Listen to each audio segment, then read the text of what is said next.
The evildoers responsible for my husband's assassination have no idea what they have done. They killed Charlie because he preached a message of patriotism, faith, and of God's merciful love.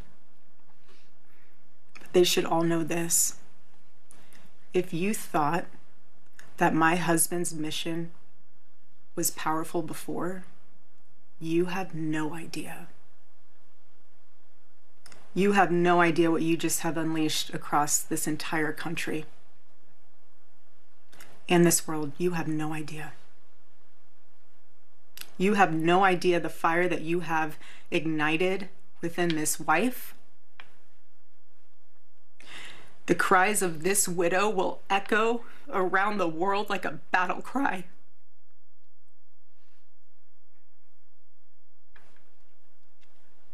To everyone listening tonight across America, the movement my husband built will not die.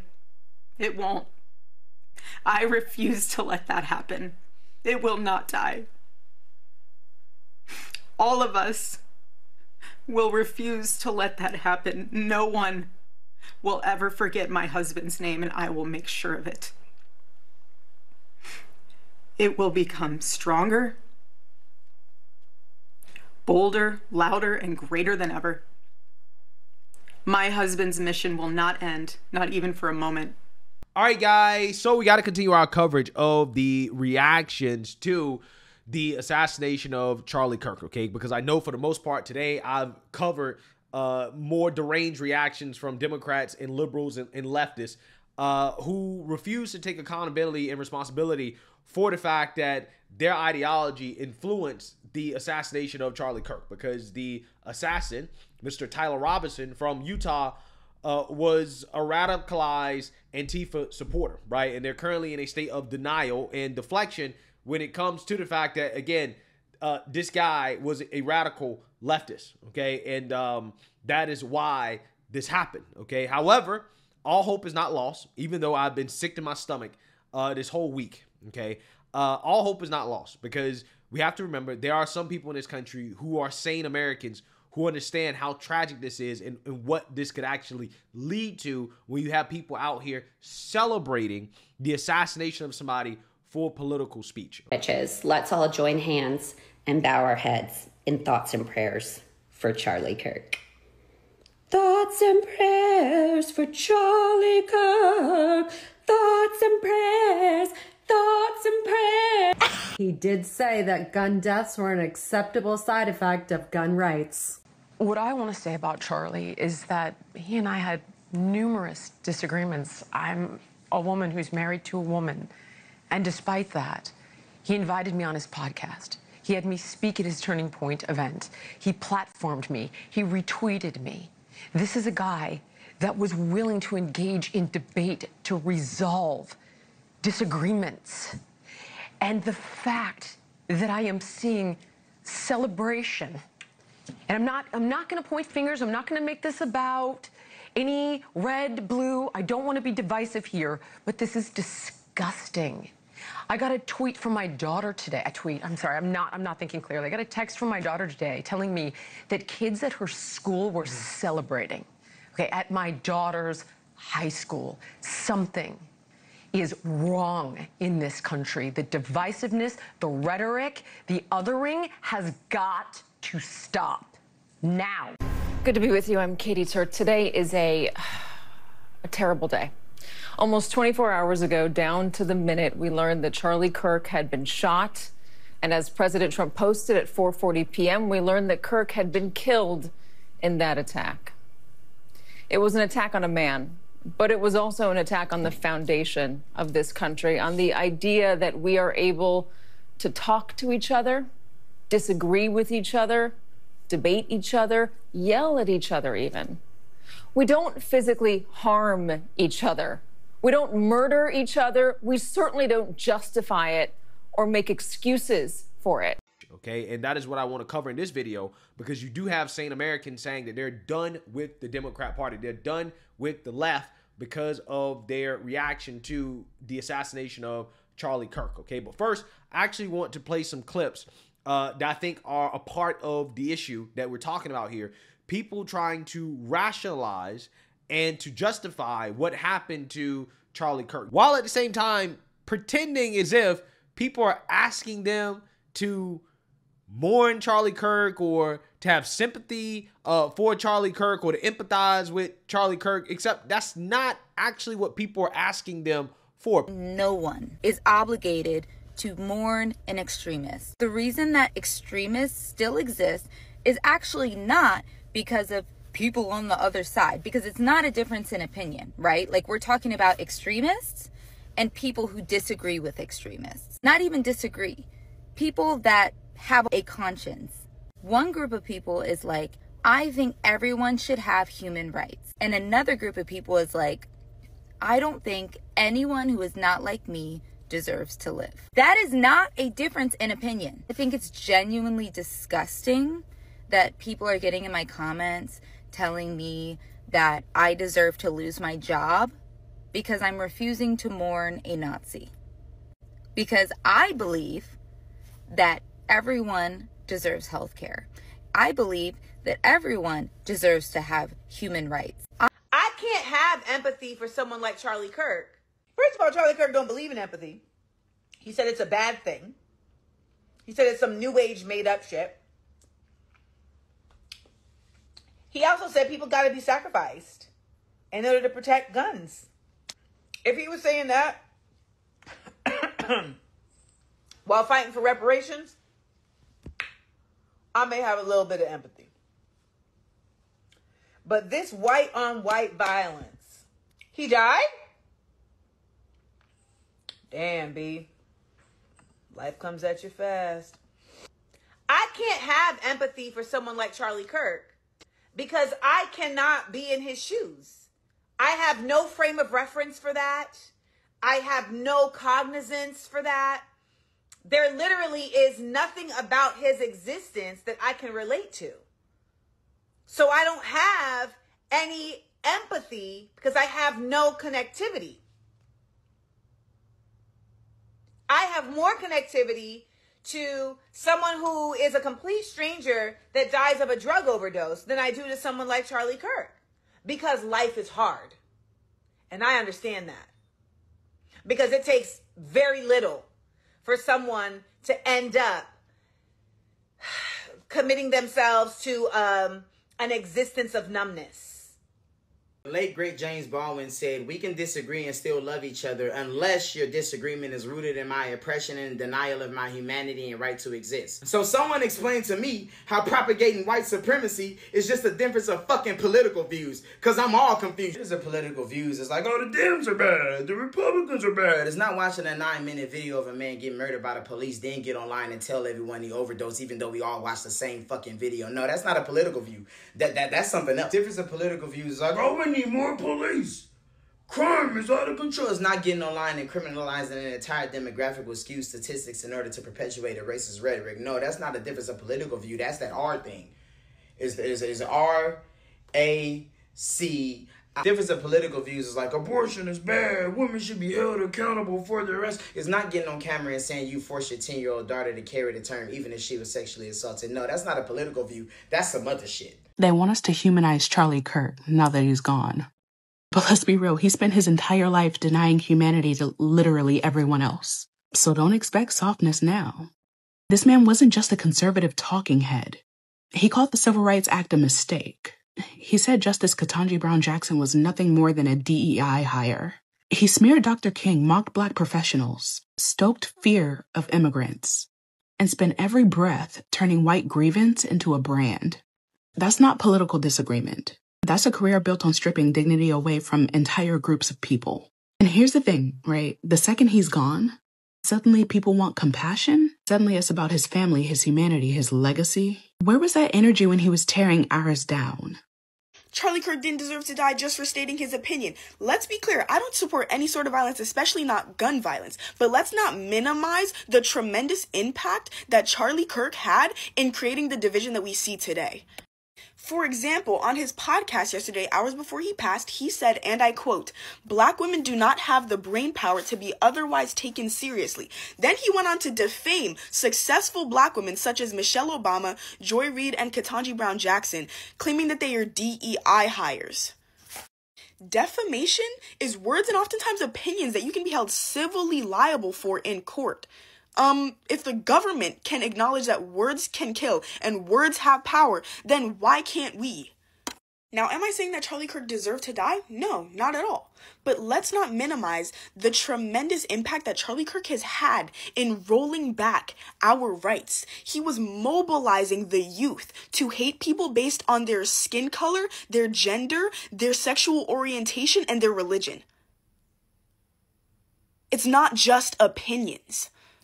Yeah, so those are examples of deranged takes that are not outright celebrating Charlie Kirk's death, but they're, again, low-key in a roundabout way trying to justify it or to rationalize it, because that's what they're doing, okay?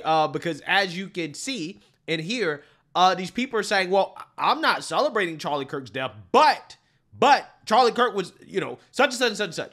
All of these things, not true. Charlie Kirk was not a white supremacist. Charlie Kirk was not a racist. It is, in fact, a political opinion to say that parts of the Civil Rights Act are unconstitutional. That is what Charlie Kirk was actually arguing when he talked about the Civil Rights Act, okay? It is, in fact, a political opinion to say that people like Ketanji Brown Jackson or Joy Reid or whoever, right, do not have the brain capacity to serve on the Supreme Court, okay? He didn't say black women didn't have the mental capacity to serve on the Supreme Court. He actually never said those words, okay? Again, this was just made up disinformation from these far leftists, again, trying to rationalize this, but well, Charlie Kirk was a racist, right? So you don't understand how bad it was, because again, it's not just a political opinion to say that you're against reparations, right? That's harmful. The things he said was harmful. His words were harmful, right? When it's, I don't condone the violence, but that is a problem, because nobody's asking you to have empathy. I'm not asking you for sympathy. What people are asking is, don't be an asshole. That's what people are asking for. Hey, don't celebrate this openly. Right now, again, if you want to celebrate in your own house, in your own space, privately, hey, that's freedom. Right? I don't think you should go to jail for that. Even though I think it's extremely messed up. I think you're a bad person for doing that. But hey, if you want to do that, that's on you. That's between you, God, your conscience, your soul, whatever, right? But I think there's a difference in, having your own opinion and keeping it to yourself, right? In your own private home, and you can kiki and haha with your little friends or whatever. There's a difference between that and going on social media to try to rationalize and justify what happened while pretending that, well, see, these people want us to have empathy and sympathy. I just can't do it. No. That's not what people are asking for. It's not. They purposely try to shift what people are actually really upset about in order to, again, justify them coming out here and essentially trying to spit on Charlie Kirk's grave by, again, smearing him with defamatory statements. Again, that he's a white supremacist, that he's racist, he's a neo-Nazi, he was a fascist, he was just a terrible person. His words harm people. It wasn't really an opinion. It's not just a political opinion to agree that we should be tough on crime. That causes harm to black people. That's just not a political opinion. And again, it just blows my mind how these people do not see the clear and obvious holes, the flaws, the dangerous holes and flaws in that type of logic, right? Because you can easily take that type of logic and say, well, if you're a black person and you support reparations, therefore you support white people being forced to pay black people money for something that they had nothing to do with, which would be equal to essentially financial slavery, right? White people would be financially enslaved to black people if they were forced to pay reparations. I could turn around and then characterize people who are pro-reparations and say, well, you're pro-white financial slavery. That's bad. You're an oppressor. You want to oppress white people, right? Now, again, I'm pretty sure most people who are pro-reparations would disagree with the characterization of being pro-reparation as pro-white oppression, right? But again, you see how easy I can turn around and spin a left-wing position into some type of extremist position, even though hey, the idea that everybody should pay black people reparations for stuff that they didn't do, right? And for stuff that black people didn't go through. Yeah, I do think that is a little bit extreme, right? But I wouldn't necessarily go as far as to say that, well, you want to oppress white people because you believe in reparations, right? I don't think I'll smear you in that way. But again, you can do that. My point is that you can do that with any left-wing position. You can spin it into some type of extreme statement in order to smear somebody, which again could be used to justify acts of extremism, to rationalize acts of extremism, political violence, right? That is what we're seeing from these people. And because of that, in the outright celebrations, you have a lot of people that are coming out here and they're basically saying they're done with the Democrats. They're done with liberals because they're disgusted at the things that we've seen over the past 48 hours since Charlie Kirk was assassinated. Take a look. I'm not going to vote Democrat anymore. I did leave the left because I was getting sick and tired of their behavior. But I was considering myself to be in the center. No. Whoever did this just fucked up. And I'm seeing a lot of people who were on the left say that they're no longer going to be on the left anymore. I still have my same beliefs. I still support the communities that I support, and I will still vote for people who align with those beliefs. But as a registered Democrat, all I have to say is the Charlie Kirk shooting just proves that we are the worst, man. My party is the fucking worst. I got people celebrating, hoping that he dies. Are we fucking for real right now? Where's the empathy? Where's the respect, man? It's disgusting. It's disgusting, truly. And the fact of the matter is this: he was a father, and whether or not I agree with his political opinions, all he truly wanted to do at the core was see this country be the best. And I can fucking respect that. And to see people just be blatantly disgusting, man, we're the worst, man. We're horrible. So breaking fucking news, Charlie Kirk got shot in the fucking neck. That was the last bastion. I can't be a liberal no fucking more. You see the fucking comments? I hope the gun is okay. The same fucking people asking for moral decency. I cannot in good faith align myself with you guys anymore. I once had a headache. You'll be alright. Cause you don't agree with him politically? I'm not gonna lie, y'all gotta be a different type of sick to be celebrating Charlie Kirk's death, bro. That's crazy to me. Like, you don't gotta agree with anything bro say. I made a video about not agreeing with what he said on Juneteenth. That don't mean I think he deserved to lose his life, though. Every page that's posting Charlie Kirk's death.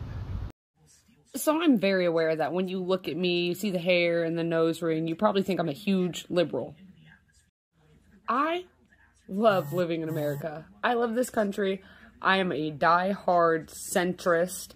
I have a lot of liberal views and I have a lot of conservative views, but most of the time I'm able to see the gray in areas and come to a critically thought out conclusion about the right and wrong. The amount of people I've had to unfriend or unfollow because they're cheering and happy about what happened today is very disheartening.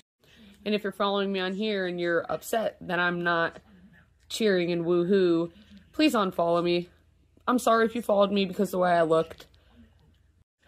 We live in a country where I can look the way I want to look and I can have the opinions I want to have and say the things I want to have because of where we live. And this is an attack on freedom of speech, no matter how you look at it, whether you like Charlie, you didn't like Charlie. I'm so mad right now. I was just sitting down to do my makeup and I get the news about Charlie Kirk. What the actual fuck? Liberals, this is your party. This is your party. This is your party. This is what you do. This is what you do. Jasmine Crockett, AOC, what are you doing? Chuck Schumer, like, what are you doing about this right now? Yous are the party. Yous are the Democrat Party. Mandami, what are you doing? Are you doing anything about this right now? No, of course you aren't. I've been sitting in my car for the last hour or so just trying to process the last couple of days. And forgive me if I don't have the energy. It has been really troubling. I just came here to announce my official divorce from the Democratic Party. And you're talking to a guy who's been voted Democrat since I was 18 years old. Up until recently, I've been changing how I vote, but still carrying the label, you know. I'm the type of guy who doesn't jump ship. I try to be the voice of reason within the ship to try to steer it back to a true north. But this party has lost its way. The Democratic Party, let's be honest, has become demonic and barbaric. And I, as a Christian, can't be a part of that anymore. Look, I'm a proud and beautiful black man. I love being black. I love my skin, everything that comes with it. I was a proud Democrat. I remember they used to stand for the right thing. But before I'm beautifully black, before I am a member of any party, I'm a born-again Christian. I'm a born-again Christian, and the Democratic Party right now doesn't represent my values, my ethics. I'm a black man born in America. I know what problems that exist in this country. But I also know there's far more good people than there are bad people in this country, regardless of who you are, what your ethnic background is. White, black, Hispanic, and beyond. I'm in a studio here in Las Vegas, and I'm looking outside, and I see people looking at me and smiling and saying, "What's up, Steven?" They don't look anything like me. And I don't care, because they're showing me love, and I'm showing love right back to them. At some point in time, we got to recognize, can't just speak about it. Can't just give lip service to when such a vile act takes place. And we're going to give lip service to the tragedy of the moment. And then within 24 hours, we move on with our lives like nothing happened. Something did happen. I don't care what his political beliefs were. I don't care what he felt. I care about the fact that a man was gunned down in front of two of his children who are 5 years of age or less. That he's dead at the age of 31. That his wife is a widow. That his children are fatherless. Because his ideas and his beliefs differed from somebody else, apparently. And then I'm going online and I'm seeing people celebrating it. Shame. Shame on you. And that's why I really do believe that this is a turning point in our country. At this point, it really is about the same people standing up for sanity, common sense, peace in this country versus people who don't want any of that stuff. That's where we're at right now. And I really do believe, again, we're at a turning point and people are waking up. Moderates, center-left Democrats, again, same people are waking up and they're realizing who Democrats are in bed with and the type of individuals that they're trying to appeal to and how bad this is for our country.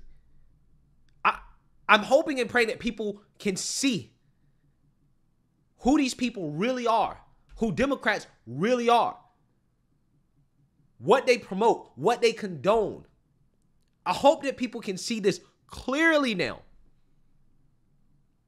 And they make the right decision. When they go to the ballot box and when you vote, remember how these people reacted to Charlie Kirk's death. That tells you everything you need to know about who's on the right side of history and who's not right now. In this moment in America, this pivotal moment in American history, the reactions to Charlie Kirk's death tells you everything you need to know about, again, who's on the right side of history, who wants the best for this country, versus people who apparently just want to tear everything down, who do not believe in freedom of speech, who will rationalize and justify things that are not justifiable, that you can't rationalize. because what my feelings are hurt. He hurt my feelings. I disagree with his opinions. And because of that, then, you know, I'm allowed to celebrate. Sane people are saying this, and they're disgusted. There's so many, I guarantee you, there are a lot of people in this country who are moderate, left-leaning, who are disgusted by what they're saying. They're uncomfortable with it because their moral compass, their soul, is telling them, hey, this isn't right, right? These are not the good guys, right? These can't be the good guys.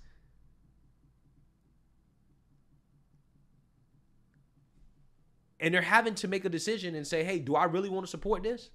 Seriously, if you are a moderate or a center-left person, if you're watching this video right now, again, I want you to think deeply. Search deep in your soul and ask yourself, can you really turn around and support the party, the people who condone this? The people who make up the Democrat Party that, again, think that this is okay. This is their worldview. They deified Luigi Mangione. They deified an assassin who killed a father in cold blood. And they're celebrating the death of Charlie Kirk. These people are waking up every single day frantically searching for news that something bad happened to the president, right? Just a couple weeks ago, these people were pushing conspiracy theories that Trump had died, waiting to celebrate. Again, rational, sane people, there's no way that you can look at this, what's happening right now, and say, hey, Democrats and these people that they're appealing to hey, these are the good guys, right? These are the people that want the best for this country. Just can't do it.